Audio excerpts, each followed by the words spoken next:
December 2017, I uploaded my first video on this channel.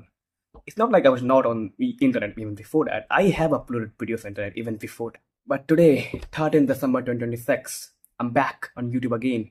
And today I'm going to talk about something really interesting. I'm going to talk about the very special app, NGL, an anonymous messaging app that is usually connected to Instagram. Although you can connect it to any social media platform, but people usually use it on Instagram. That's what I have seen. Now, this is not going to be a very big exposure for you if you're already a tech-savvy guy. But let's say an average internet user who just scrolls past the reel, you know that NGL fakes your anonymous messages. So most of the time, those anonymous messages aren't even real. So who's sending them? Let me tell you in this video.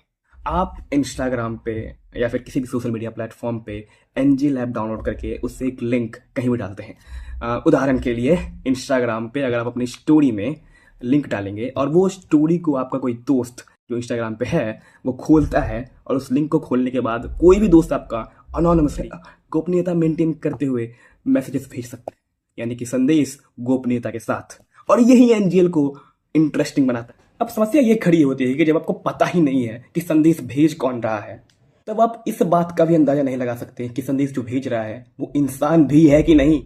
मैंने एक शोध किया और इस शोध से मुझे पता चला कि NGL मैसेजेस को फेक करता है, यानी कि NGL ऐप जो है वो अपने से मैसेजेस भेजता है। तो कोई इंसान आपको मैसेज जब नहीं भी भेज रहा होता है, NGL खुद से मैसेज भेजता है। अब NGL ऐसा करता क्यों है? मान लीजिए आपके इंस्टाग्राम पे कम फॉलोअर्स हैं, या फिर मान लीजिए आपसे किसी को फर्क ही नहीं पड़ता, आपके बारे में आपसे कोई जानना ही नहीं चाहता या आपसे कोई सवाल ही नहीं पूछना चाहता। आपने NGL डाउनलोड किया, आपने लिंक डाला, आपसे किसी ने कोई सवाल नहीं पूछा। 1 घंटे बाद या 1 दिन बाद आप ऐप को डिलीट कर देंगे।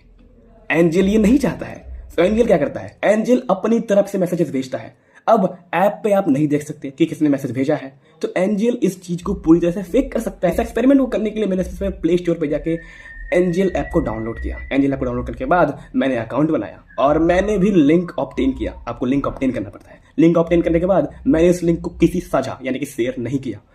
किसी को लिंक साझा नहीं करने के बाद भी मुझे संदेश आते रहे। सोचिए, किसी को लिंक साझा नहीं करने के बाद भी मुझे संदेश आते रहे। अब पॉइंट ये है कि पता कैसे चलेगा कि ये ऐप जो मैसेज है ये NGL ऐप खुद भेज रहा है या फिर कोई इंसान आपको भेज रहा है, आपका दोस्त। इसके लिए मैंने थोड़ा सा इसके मैसेजेस को पढ़ा। इसके ज़्यादातर मैसेजेस जेंडर न्यूट्रल होते हैं। पहले मुझे लगता था हो सकता है ज़्यादातर लोगों का इंस्टाग्राम पे हिंदी ग्रामर ही खराब है लेकिन ऐसा नहीं है। हिंदी ग्रामर किसी का खराब नहीं है, हिंदी व्याकरण सबका अच्छा है। दिक्कत क्या है कि NGL जेंडर न्यूट्रल है। तो NGL जब मैसेजेस भेजता है तो वो लड़कों को भी भेज सकता है, लड़कियों को भी भेज सकता है। लेकिन हिंदी व्याकरण में लड़कों के लिए अलग प्रोनाउन यूज होता है, लड़की के लिए अलग। जैसे कि कर रहे हो, कर रही हो। NGL ने इसका एक लूप होल खोज लिया है। ये तुम की जगह तू इस्तेमाल करता है ताकि जेंडर का पता ही नहीं चले कि आप मैसेज लड़के को भेज रहे हो या लड़की को भेज रहे हो। दूसरा मानक, मैसेजेस बहुत ही वेग होते हैं या फिर बार्नम स्टेटमेंट्स होता है। इसे फरियर इफेक्ट भी कहते हैं। फरियर को मैं ठीक से प्रोनाउंस नहीं कर पा रहा, माफ करिएगा उसके लिए। लेकिन मैं आपको बताता हूँ बार्नम स्टेटमेंट्स क्या होता है। अगर आप किसी भी एस्ट्रोलॉजर के पास जाते हैं जो कि हमेशा आपके साथ स्कैम करते हैं, तो हमेशा आपको इस तरह के स्टेटमेंट्स बोलता है जो कि सब पर अप्लाई होते हैं, लेकिन आपको लगता है कि ये तो मेरे लिए ही बोला जा रहा है, ये तो मेरे लिए कस्टमाइज्ड है। कैसे? मान लीजिए आप किसी एस्ट्रोलॉजर ने बोला आपको गुस्सा बहुत आता है लेकिन आप दिखाते नहीं है। आप सबसे प्यार करते हैं लेकिन आपसे कोई प्यार नहीं करता। यही है बार्नम स्टेटमेंट्स। ऐसा लगता है कि आपके लिए ही बोला जा रहा है, लेकिन आप ये किसी को भी बोल सकते हैं और वो उसको लेके उसके लिए बोला जा रहा है। और यही सेम टेक्निक यूज करता है NGL। NGL भी मैसेजेस को वेग बनाता है ताकि वो मैसेजेस किसी पे भी अप्लाई कर जाए। मैं आपको कुछ उदाहरण देता हूं। ये सारे मैसेजेस NGL पे मुझे NGL के ऐप ने खुद भेजा है। मुझे कैसे पता NGL ने भेजा है? क्योंकि मेरे पास सबूत है। मैंने ये लिंक किसी साझा किया ही नहीं, यानी कि किसी को शेयर किया ही नहीं है। Let me show you some examples. It's so funny. Okay, the first is कब से तू मेरा क्रश है for real. Second one, okay. This was sent by the app itself. तू बहुत ज्यादा क्यूट है. This was again sent by the app. तो आप किसी को भी क्यूट बोल सकते हो, बिकॉज क्यूट होने के लिए कोई पैरामीटर नहीं है। अट्रैक्शन आप एक्चुअली मेजर कर सकते हो। डिफरेंट सोसाइटी है, डिफरेंट अट्रैक्शन स्टैंडर्ड्स, और आप फेशियल सिमेट्री या ये सब मेजर करके अट्रैक्शन चेक भी कर सकते हो। लेकिन क्यूटनेस, कोई क्यूटनेस का मानक है ही नहीं। सो आप किसी को भी क्यूट बोल सकते हो। As I told you, वेग जब तू होता है ना, सब कुछ फन लगता है। This was again sent by the app itself.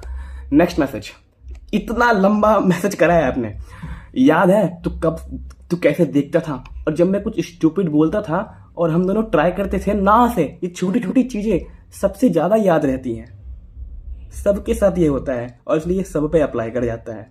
That's the thing. Movie देखने चले कभी? कोई भी इंसान किसी से पूछता है मूवी देखने चले कभी? नेक्स्ट, पता नहीं तू रियलाइज करता है या नहीं, बट लोग तुझे बहुत इजीली पसंद कर लेते हैं। Wow, this exactly looks like it was written for me, but the reality is something different. तू फुल जेन्युइन है, मुझे वो पसंद है, एंड दिस इज लाइक हर किसी को लगता है मैं बहुत जेन्युइन हूँ, हालांकि कितना भी फेक हो। दिस एंड मुझे कुछ ट्रिक्स लगाने पड़े ताकि एंजल ऐप को ऐसा लगते रहे कि मैं इस मैसेजेस को अपने स्टोरी पे शेयर कर रहा हूँ। एंजल ऐप एक समय पर जाके फेक मैसेजेस भेजना बंद कर देता है। हालांकि ऐसा नहीं है कि लोगों को नहीं पता है कि एंजल ऐसा करता है। बहुत बार सवाल उठाया गया है इसके ऊपर।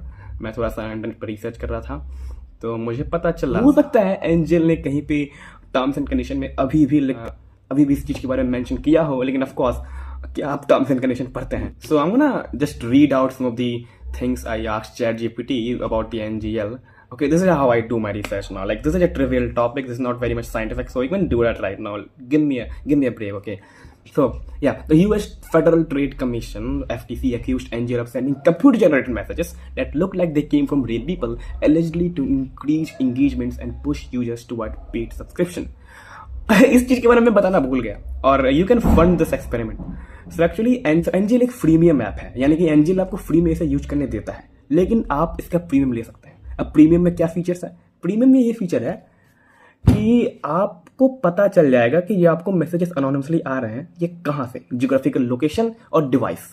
लेकिन अगर एंजल मैसेजेस ही फेक कर रहा है तो ये प्रीमियम मेंबरशिप लेने के बाद कौन सा लोकेशन और कौन सा डिवाइस दिखाएगा?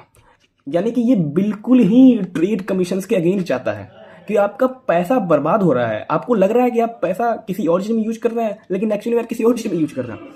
द कंप्लेंट्स से यूजर्स वर एनकरेज्ड टू पे to see who sent messages, even when some messages were not from real users. As I said, in 2024, regulators reached a settlement and included restriction on the app and penalties. So 2024 में app पर penalty लग चुका है। Reports from journalists testing the app observed similar behavior earlier. Messages appeared even when no one realistically could have sent them. Now I know this is not a very big exposure, लेकिन I made this video for the general internet user जो Instagram पे बस reel scroll करता है bed पे late के। Bed rotting कहते हैं उसे आजकल, न्यू टर्म।